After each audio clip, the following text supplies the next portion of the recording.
Good morning, everyone. Hope you guys' fast is going great. I just wanted to come today. God gave me a couple words, but today I want to start with Proverbs 4:12, and kind of tell you what it is, what it's talking about, but also what God's dropped in my heart during this time. So Proverbs 4:12 is talking about wisdom and the development of wisdom and using wisdom in your life. The whole chapter is about that. It comes after Proverbs 3 talks about training the children, and then it goes straight into using that training and the wisdom therefore. So Proverbs 4:12 is, when you walk, your steps will not be hindered, and when you run, you will not stumble. So God dropped this into my heart for the body and for us as his children, that we like to run, and God gives us a vision, and God gives us an ending, and he tells us what we're supposed to do, and we have this grand vision of what it's supposed to look like. We have this whole thing that we've already planned it out. It's going to be this. We're going to have, sing or speak to hundreds of people, thousands of people, right? We're going to reach the lost. We're going to do all these things. But he said, how do you expect to get there? How do you expect to get to that place? You can't, a child doesn't get born, learn to crawl, and then run. He learns to walk first. And when he learns to walk, he's learning how to put those steps in the right place, how to position his feet, how his body reacts, the muscles move. And I don't know, I thought about it this way, where God says, he shows me like these little visions of little kids running on their tiptoes in the house, and then they fall on their face. But I don't know if you guys have all seen, like on YouTube or Facebook or Instagram, where people they're called epic fails, and people, runners are running and they trip and fall and they just obliterate, face plant.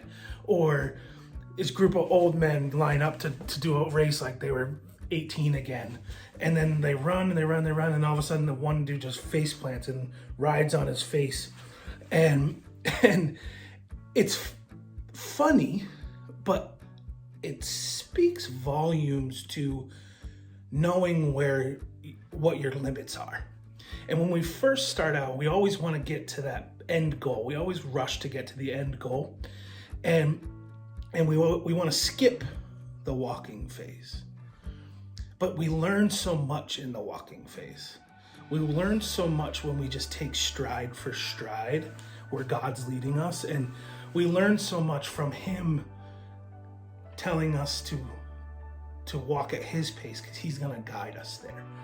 And so that when there's the seasons of running are there, when the seasons of running come up, because we'll all get there, we'll all be running and doing all these things and trying to get to the end goal. But if we took the time to learn what we need in the walking time, in the step-by-step time, then we will overall be able to run more efficiently when the time is to run. So all that came together that I wanted to encourage you all to maybe take a step back during this time and slow down a little bit. Say, God, where are you taking me next? Are you sending me here? Are you sending me there? Do you want me to go this way, that way? Learn the path first. Walk the path first. I raced motocross as a kid, and we always used to walk the track. We walked the track to look for the rocks, to look for the big ruts, to look for the holes, pick our lines. And I feel like that's where God wants us to do in this time, is let's take a step back. The race is still, whether we walk or we run, the end goal is the same. We all end up in the same place, just like the tortoise and the hare.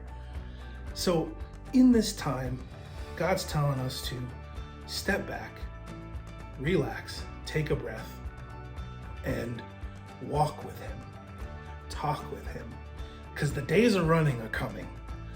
We're gonna run in seasons. Those are coming.